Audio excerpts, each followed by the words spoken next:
Hello aspirants. So we hope कि आप सब अच्छा कर रहे होंगे, अच्छी तैयारी कर रहे होंगे फॉर एंट्रेंसेस। जो काफी सारे एंट्रेंसेस लाइंड अप है for law entrances like CLAT, AILET, सभी की तैयारी बहुत अच्छी चल रही होगी। So once again welcome you back to our channel fools zen. This is Shreyas, one of your mentors. So guys, today will be discussing कि the pattern of questions that are asked in AILET. Like English के जो section होता है उसमें mostly तीन parts में divided होता है। Questions related to grammar, reading and vocabulary. So how to approach these grammar questions, that will be discussed in this video. And apart from this, जैसा कि आप सभी को पता होगा, एलेट 2022 से पैटर्न थोड़ा सा चेंज हुआ है। So there is no need to panic, बहुत बड़ा चेंज नहीं लाया जा रहा है। Just a small difference, logical reasoning का जो सेक्शन था उसमें लीगल रीजनिंग को डाला जा रहा है। ठीक है, तो चलिए डिस्कस करते हैं 2021 के जो क्वेश्चंस थे, उन क्वेश्चंस को अप्रोच करने का क्या तरीका होना चाहिए, ग्रामर के क्वेश्चंस को अप्रोच करने का क्या तरीका होना चाहिए। Because there is a very big myth among the aspirants कि भाई एलेट का इंग्लिश काफी टफ होता है। ऐसा बिल्कुल भी नहीं है। If you stay with the topic, stay with the concepts, definitely you will crack those questions. ठीक है, तो चलिए स्टार्ट करते हैं।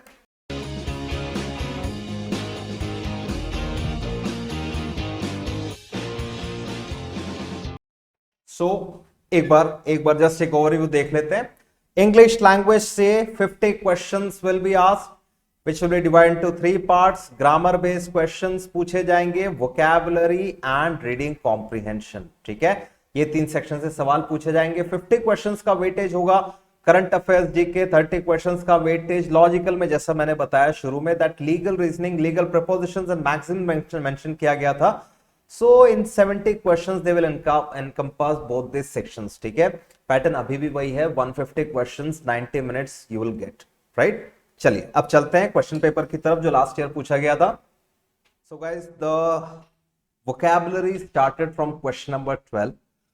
क्वेश्चन नंबर 12 टू 14 था वोकैबुलरी रिलेटेड क्वेश्चन, जहां पर एक वर्ड हाईलाइट करके दिया गया एंड उस वर्ड से मिलता जुलता या उसके आसपास के मीनिंग वाला वर्ड हमको बताना था। ठीक है, so the question number 12 said Ravi was an impecunious student noted for his academic excellence. ठीक है, देखो ये पेक्यूनियस वर्ड, जहां कहीं भी हमको ये पेक्यूनियरी इस तरह के वर्ड्स मिलते हैं, we should not something related to money और फाइनेंस। ठीक है, ये मीनिंग होता है।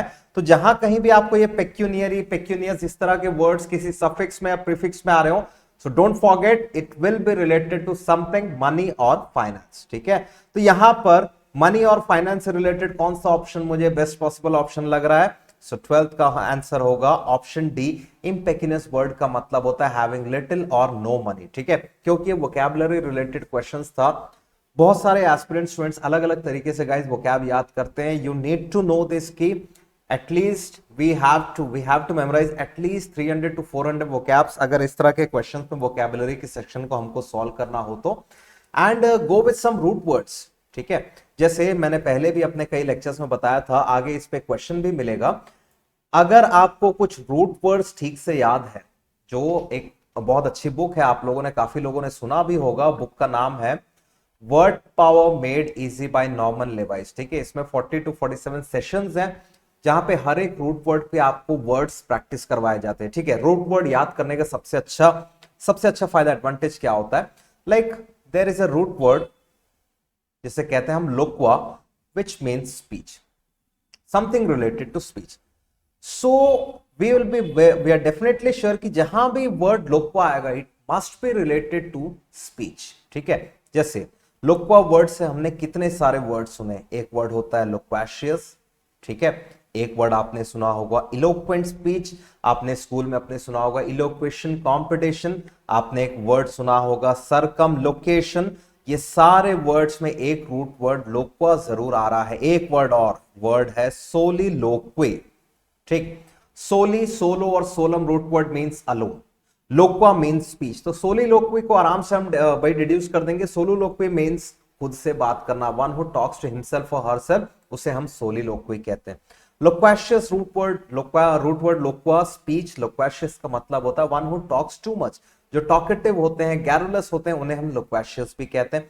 इलोक्वेंट, बहुत बेहतरीन आर्टिकुलेटेड फॉर्म में कुछ बोलने को हम कहते हैं इलोक्वेंट। सरकम लोकेशन, भाई सरकम मतलब सर्कल, घुमा फिरा के, राउंड अबाउट। ठीक है, तो जो घुमा फिरा के बात करता है उसे हम कहते हैं सरकम लोकेशन। तो इस तरीके से अगर हम रूट वर्ड्स याद करते हैं तो डेफिनेटली बहुत सारे वर्ड्स को आप ध्यान में रख सकते हैं। ठीक है, आगे बढ़ते हैं। Question number 13, the lady looked rather lugubrious. देखिए, words that end with OUS mostly they are adjectives. ठीक है, लुगुब्रियस वर्ड का मतलब होता है वेरी मच ग्लूमी, बहुत ही दुख वाला, बहुत ही सैडेंड सिचुएशन को हम कहते हैं लुगुब्रियस। ठीक है, तो यहां पर मेरा आंसर क्या आएगा? Option A, sad and sorrowful will be our answer. Coming to question number 14, she displayed a recalcitrant attitude. Recalcitrant word का मतलब होता है बहुत ही, देखो एक तो ये स्टेटमेंट पढ़ करके हमको समझ में आ रहा है या तो एग्जैक्टली पॉजिटिव या एग्जैक्टली नेगेटिव में जाएगा। एटीट्यूड की बात हो रही है, पॉजिटिव या नेगेटिव एटीट्यूड की बात कर रहा है। तो रिकैल्सिट्रेंट का मतलब होता है एक बहुत ही अनकोऑपरेटिव एटीट्यूड, किसी चीज में साथ नहीं देना, सपोर्ट नहीं करना, वेरी मच रिजिड रहने को हम कहते हैं रिकैल्सिट्रेंट एटीट्यूड। तो मेरा आंसर यहां पर क्या हो सकता है? क्वेश्चन नंबर 14 का आंसर होगा option B, resistant authority, resisting authority और डिसिप्लिन। आगे बढ़ता है।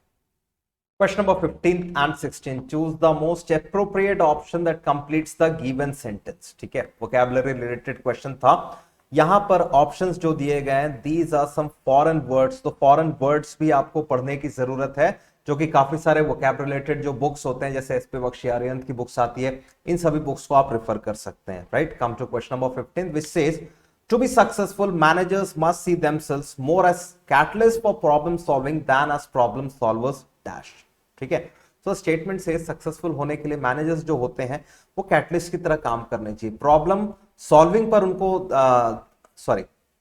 they must see themselves more as catalysts for problem solving than problem solvers. Problem solving पे उनको ज्यादा ध्यान देना चाहिए। ठीक है, तो चलिए, anyways, so we have 4 options: per se, a priori, pro rata and fox pass. Right, all these are foreign words. per se generally हम यूज करते हैं for themselves, बोलते हैं ना हम oneself, himself, herself, themselves, तो वो per se वहां पर हम यूज किया जा सकता है। ठीक है, option number 2 is a प्रायोरी। A प्रायोरी word का मतलब होता है इन्फेरेंस। ठीक है, कई बार आपको एक पैसेज बेस्ड क्वेश्चन दिया जाता है and you are asked to conclude और डिड्यूस द इन्फेरेंस। तो इन्फेरेंस मतलब आपको उस पैसेज का जो थीम है, जो कंक्लूजन है, वो बताना होता है। तो ए प्रायोरी का मतलब होता है इन्फेरेंस और deductive. Option C, pro rata. Pro word से हम आराम से इसको ध्यान में रख सकते हैं, प्रोपोर्शनल। ठीक है, and the last option faux, इसका मतलब होता है mistake, a very big mistake, blunder और मिस्टेक। ठीक है, तो यहां पर मेरा आंसर होता पर से। ठीक, question number 16, the art of speaking और writing effectively. We have 4 options: rhetoric, brevity, garrulousness, verbosity. ठीक है, देखिए गैरुलसनेस, अब भी हमने एक वर्ड याद किया था, लोक्वेशियस, विच मींस टॉकेटिव। लोकेशियस का एक सिनोनिम होता है टॉकेटिव, दूसरा सिनोनिम होता है गैरुलस। ठीक है, ये बोलने की बात कर रहा है। रेटोरिक वर्ड हम यूज करते हैं, कई बार आपने देखा होगा, when someone rights a great article, it was a rhetorical article, it was rhetorical speech. तो किसी भी चीज को अच्छे से इफेक्टिवली लिखना या बोलने को हम कहते हैं rhetoric. So our answer here is option A, rhetoric. ठीक है, वर्बोसिटी। वर्बोसिटी, कई बार हम बोलते हैं, कुछ लोग ऐसे होते हैं जो एक सिंपल से स्टेटमेंट को बहुत सारे वर्ड्स, बहुत सारे टफ वर्ड्स को यूज करके बोलते हैं। सो इस आर्ट को हम कहते हैं वर्बोसिटी। राइट, आगे बढ़ता है। Question number 17, once again related to vocabulary. What do we call someone, ये बेसिकली वन वर्ड सब्स्टिट्यूशन से रिलेटेड है। What do we call someone who tries to put something across, good or bad? अच्छा, कुछ बताने की कोशिश कर रहा है, कुछ establish करने की कोशिश कर रहा है, it might be good or bad, and who does not want scrutiny or criticism, मतलब उस पर पूछा ना जाए, उसको क्रिटिसाइज ना किया जाए, बट एक स्पेसिफिक एक्शन हो सकता है। ठीक है, सो इसका आंसर देखिए, कहीं ना कहीं एक नेगेटिव वर्ड बोलने की बात कर रहा है, एग्जैक्टली नेगेटिव नहीं है, बट इसका आंसर होगा प्रोपेगेंडिस्ट। ठीक है, एंथुसियाज्म, ज़ीलट, ज़ील, पैशन, ये एक तरह के वर्ड्स हैं, बट इस क्वेश्चन का आंसर होगा propagandist. Right, question number 19, we have to find out the most appropriate option, जो मोस्ट नियरली मीन करेगा the usage the kiss of Judas, which is an idiom. So basically this question was related to idioms and phrases. बहुत बार ज्यादा questions पूछे जाते हैं इस paper में relatively कम questions पूछे गए थे इडियम्स एंड फ्रेजेस से. So the idiom that they gave was the kiss of Judas. देखिए द किस ऑफ जूडस का मतलब होता है डिसीव, धोखा देना, राइट. तो इन चार ऑप्शंस में कई बार आपने हिंदी में एक स्टेटमेंट सुना होगा ना, कोई पर्सन जब व्यक्ति जब धोखा देता है तो अगला बोलता है यार सांप को पाल रहा था मैं अभी तक. So answer is option B, a snake in the grass, which means a treacherous or a deceitful person, धोखेबाज. आगे बढ़ते हैं. Question number 20, choose the most appropriate action that best expresses. चलिए ठीक है, कहीं ना कहीं ये फ्रेजल वर्ब रिलेटेड क्वेश्चन दिख रहा है, प्रपोजिशन रिलेटेड क्वेश्चन दिख रहा है. So the question says since I was planning on a euro tour. भाई मैं एक यूरो टूर के लिए प्लान कर रहा था. So I decided to dash my French. मैं अपने फ्रेंच को क्या करने की कोशिश करूंगा. ट्राई माई हैंड नहीं हो सकता, ट्राई करने की बात हो रही है, बट यहां पर आपने डिसाइड कर लिया. मेक अप फॉर, किसी चीज को कॉम्पनसेट करना, वो भी यहां पर नहीं बैठ रहा. Option she says brush up on. Brush up on का मतलब होता है टू रिवाइज, एक बार दोबारा पढ़ कर देखना, रिवाइज करके देखने को हम बोलते हैं brush up on. So the correct option is I decided to brush up on my French. आगे बढ़ते हैं.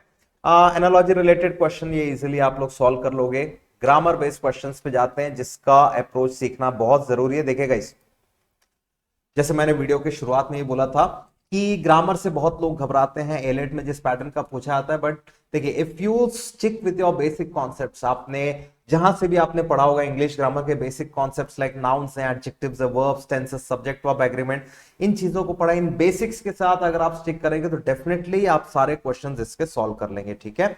और अगर सोर्सेस की बात करें तो वैसे काफी सारे सोर्सेस अवेलेबल है. और अगर आप थोड़े से और हायर लेवल के सोर्सेस पे जाते हैं लाइक जी मैट रिलेटेड, मैट रिलेटेड जो एग्जाम्स, मैट के जो एग्जाम्स होते हैं, इसके अगर इंग्लिश सेक्शन के क्वेश्चंस, स्पेसिफिकली ग्रामर के क्वेश्चंस अगर आप सॉल्व करोगे तो ये इन क्वेश्चंस का लेवल आपको काफी इजी लगेगा. ठीक है. Let's start with question number 22.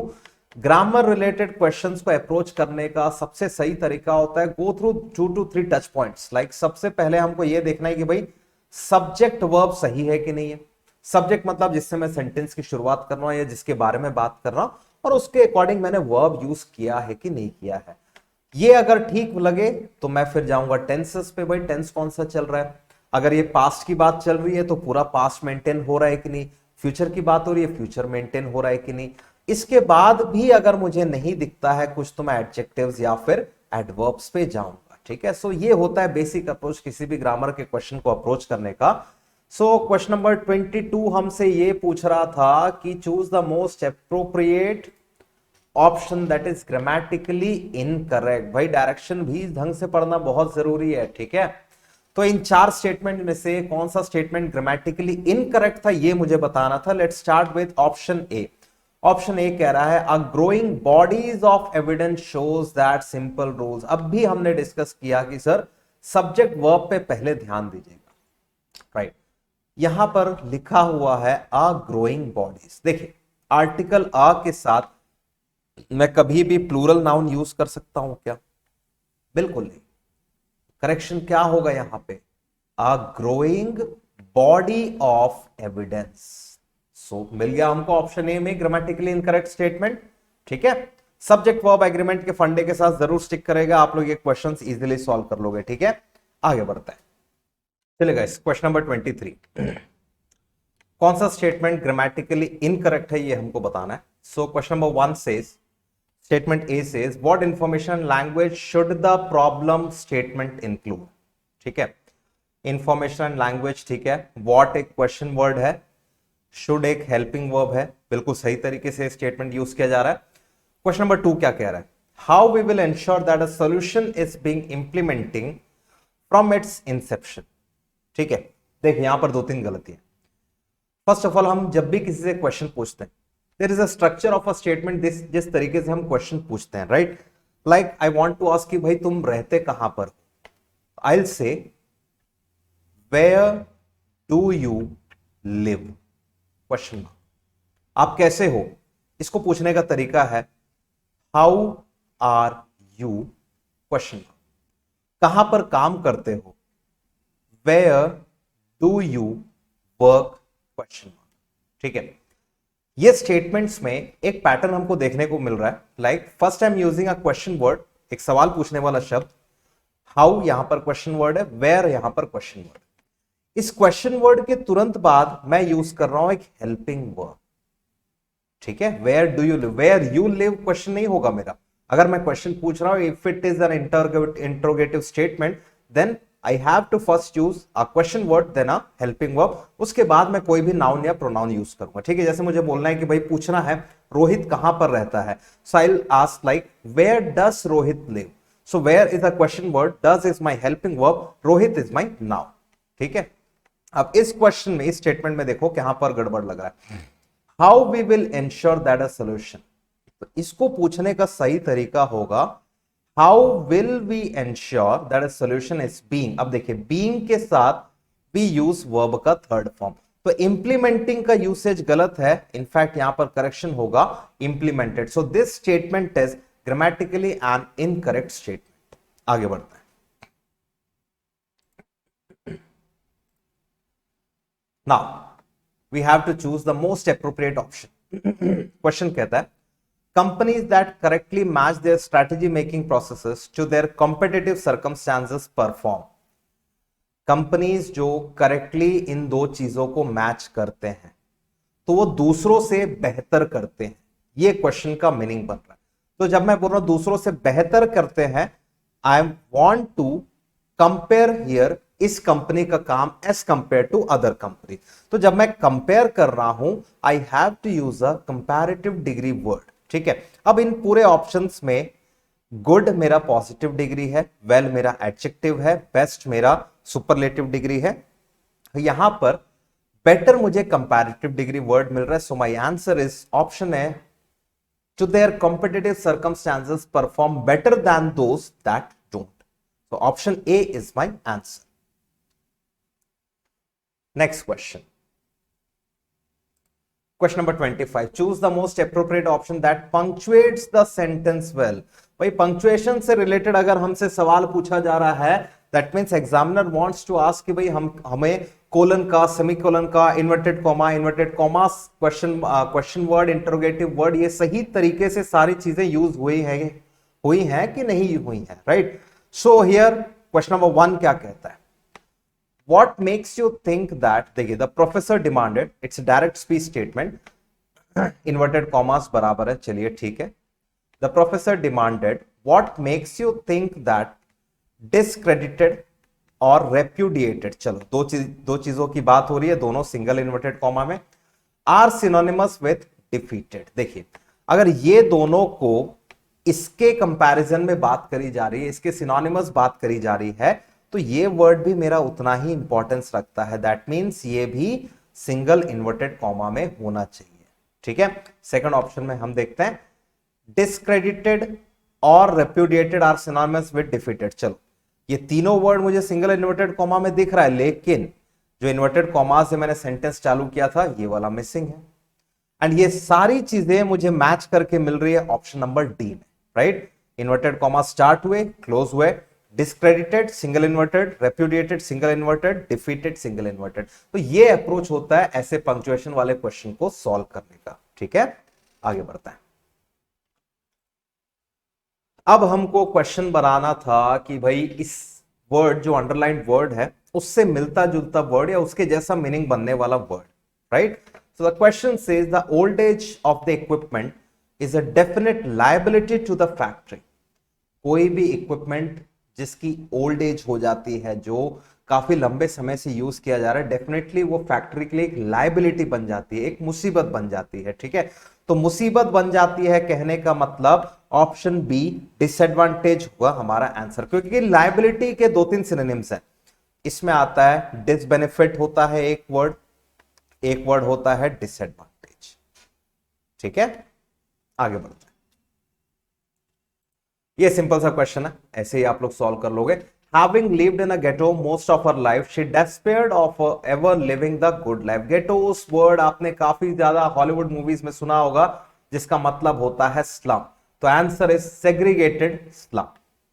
Question number 28 बहुत सिंपल सा question, the president considered the vote on his tax bill to be crucial. Crucial मतलब बहुत ज्यादा काम का, बहुत ज्यादा important. So our answer is option A, extremely important. Question number 29, चलो जो लोग एंड्रॉइड फोन यूज करते हैं वो लोग ये आराम से एक क्वेश्चन को समझ लेंगे। क्वेश्चन नंबर 29 कह रहा है, the panorama from the porch encompass a large part of the rocky mountains. हमारे फोन में एक पेनोरामिक फीचर होता है जहां पर आपको आसपास की सीनरी की पूरी फोटो एक फ्रेम में लेनी है, तो आप फोन को स्टार्ट करते हैं, पेनोरामिक ऑप्शन में डालते हैं और एक साथ स्क्रीन को घुमाते हैं, ठीक है। तो पेनोरामिक व्यू जो होता है वो आपको एक अनडिस्टर्ब्ड व्यू देता है पूरे सिनेरियो का, राइट। तो ऑप्शन बी हमारे आंसर को मैच करता है, unbroken view over a large area, right. So last question, grammar vocabulary से related. The candidate felt that his academic credentials were sufficient to win him the job. Academic मतलब educational credentials, ठीक है। So this was the approach. This was all about ALA 2021 English section को approach कैसे किया जाना चाहिए। Guys, इसके अलावा आपको अगर कुछ भी लगता है कि और sections पे हमको discussion करना चाहिए या कोई भी एंट्रेंस एग्जाम्स के रिगार्डिंग आपको कोई इंफॉर्मेशन चाहिए तो बिल्कुल हमें चैट सेक्शन में बताएं। एंड जिन्होंने अभी तक हमारे चैनल को सब्सक्राइब नहीं किया है जरूर सब्सक्राइब करें हमारे चैनल को एंड अपने फ्रेंड्स के साथ भी शेयर करें। So that's all from this video, thank you.